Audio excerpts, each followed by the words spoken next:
this really cool place called the Color Factory. It was right in the middle of the city. Yeah. And down Manhattan area. Yeah, it was so much fun. It was one of those places that you have to go to at least once. Yeah, it's definitely an experience. It's a lot of fun.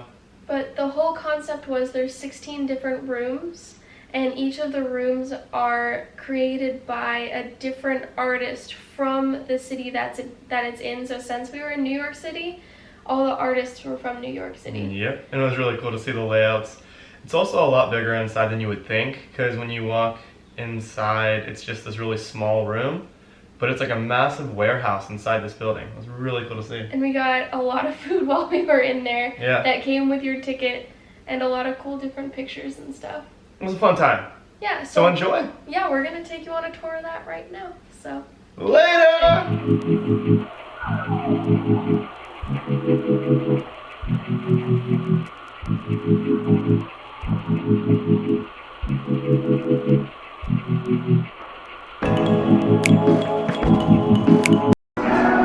So in this room we get to pick out a button and we get to take it home with us.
bunch of old phones, and you get to listen in on a bunch of funny stuff from the past.